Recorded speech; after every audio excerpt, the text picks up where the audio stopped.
Beautiful conversations all morning, and we're talking about OTT and that entire ecosystem. So we'll break it down. What typically is everybody's view on what is an OTT system, okay? I have very little time, so I'm just going to run through it myself. I'll answer it. Okay, so you've got basically 4 buckets, right? Let's look at the 4 buckets. The 4 buckets, the first bucket is the consumer, right? The second bucket is your video flow management, video workflow management. Your third bucket is monetization, and your fourth bucket is content. Typically, everything runs in this. All our questions, all our answers sit between these 4 buckets. Most of the people that we've seen came up here, spoke, were in the content bucket, right? And everything else for them is enablement. Whether I talk about the technology piece, I talk about the consumer piece, I talk about dissemination, I talk about players, the CDNs, the whole 9 yards, right? Finally, a lot of people say, play the wire, chalna chahiye. Right? All of it then ends there. The consumer experience should be fantastic, it should be great.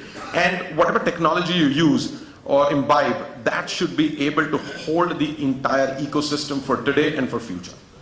Make sense?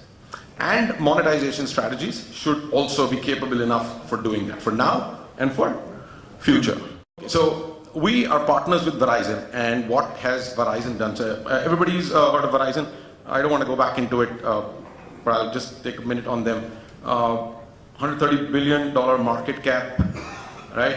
Largest telco provider in the United States. 5 years ago decided, let's go in the content space, but go technology.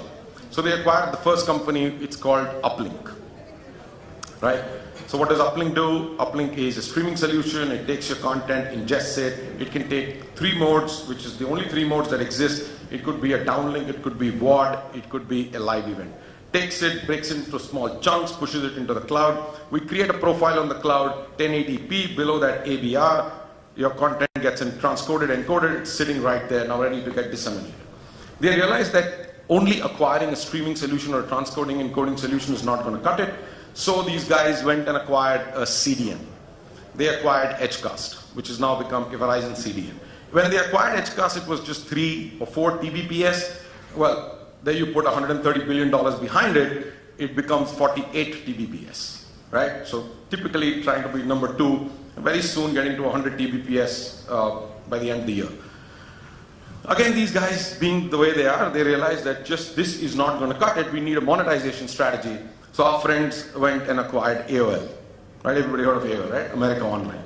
Then they felt that this is still not going to cut it. We need data to back it. And how do we know that it's all happening for us? Our friends went and acquired Yahoo, right? Now, if you go back and look at this whole story, it's a shopping bag of around $10.3 billion. Make sense? And then they put a solution together which goes right from the point of ingest to the end to delivery, right? So having said that, what do you, like I said, so what do you need in that ecosystem? You need monetization, you need technology, right? You need the video workflow, you need the consumer. So what's happening at the consumer end? You want to ensure that they have the right experience. What's happening at the video workflow? You need to ensure that the content is very simply put in and disseminated. Let's see some of the unique things that happen when the content goes in. This entire morning we've been talking about monetization, right? So what is enablement of monetization? Anybody wants to take that question? Technology is the enablement of monetization? What are the various ways you want to monetize your content?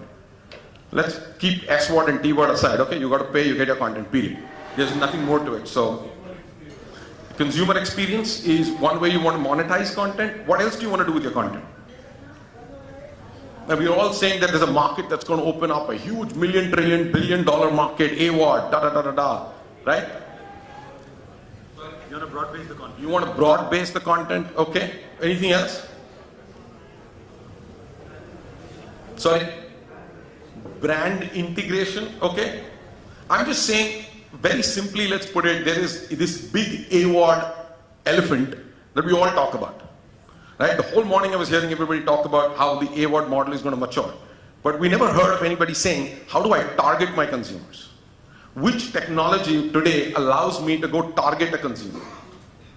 Does that make sense? Which technology today allows me to do true broadcast quality server-side ad inserts? So I can take a broadcast kind of experience to my consumer. We spoke about the consumer experience, right? How do I do it? How do I go back to my advertiser and say, hey, you did a server side, it was this X viewability, right? So this piece of technology allows you to do all of that. So like I said, at the point of insert, oh, it's come up. Okay, well, we'll talk about it in a bit, right? But at the point of insert, and we were talking about this whole monetization piece, right? So if you look at it at the point of ingest, we invoke server-side ad inserts. So what happens is when the ad call is made, that the ad call calls the creative, and it is transcoded and encoded in the same resolution as the content. Now when the ad gets stitched and it gets delivered, it is broadcast quality. And this is the only technology that allows you to do a one-on-one target. When I say a one-on-one target, means what?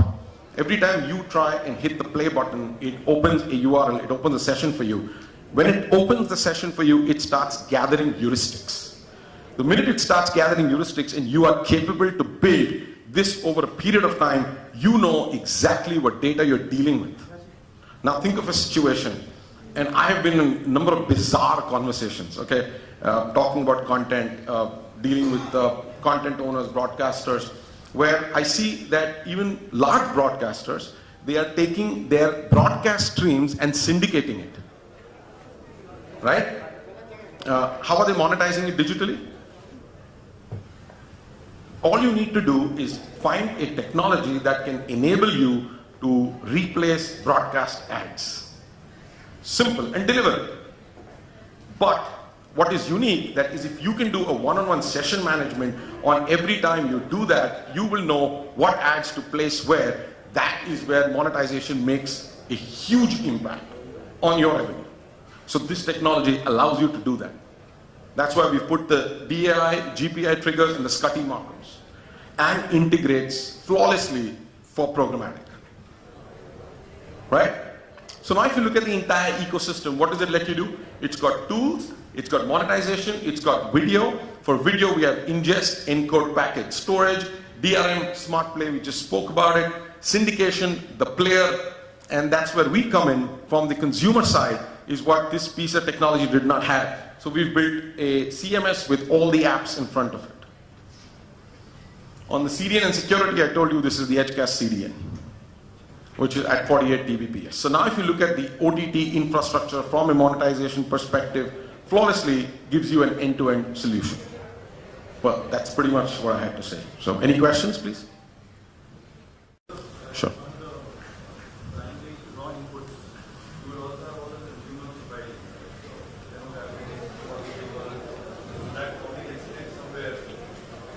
So that is the data, you're right. So that is the data that we are capturing. So we are capturing the heuristics from a delivery. So today I take your content, I ingest it into my system. And then at the clear, there is a URL that is called back.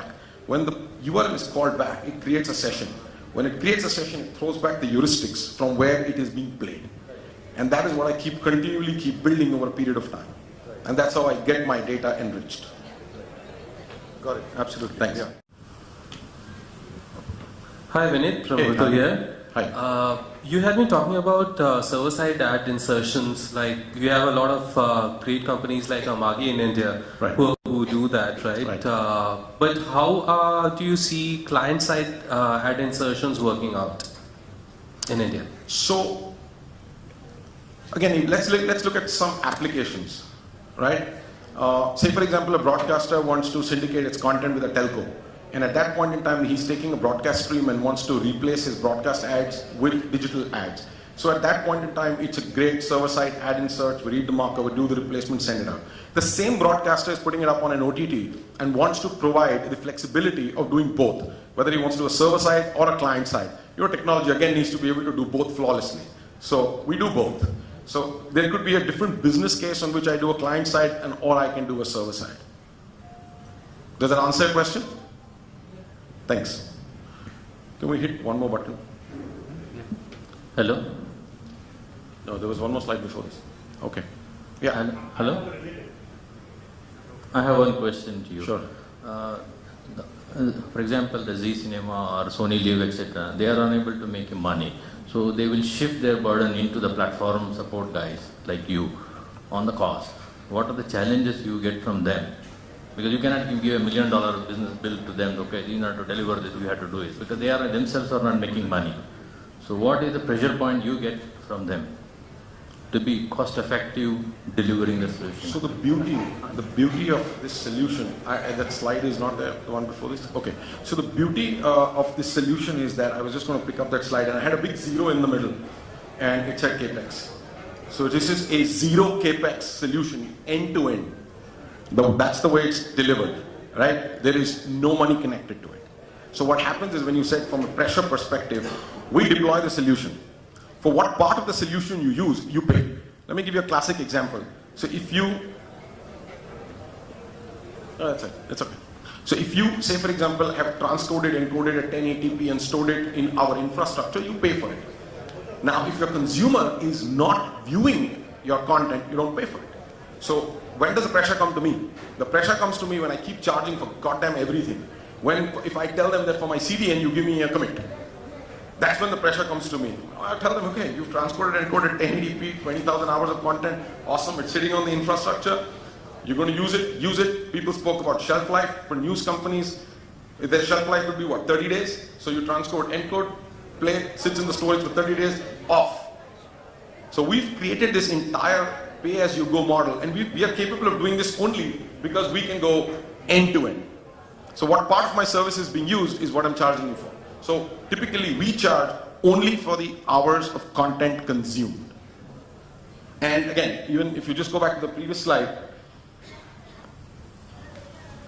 if you look at the way we built the app architecture or the screen architecture, if I may, from a CMS and app perspective, we built it on streaming. We've not built it on a fixed cost. So even if you take 5 screens from us, you take 3 screens from us, you take 2 screens from us, right? What we do is we charge you for the hours of content consumed, period. So you've taken an iOS app, you've taken a connected TV, you've taken a Roku, but your consumer is not consuming it, you don't pay us. So that situation does not sit with us. It sits with the owner of the content. And we tell him that your content either is great or it sucks. If it is great, then go make money. If it doesn't make money for you, you're seeing what's happening. So technology is not a burden anymore, is basically where I was coming to.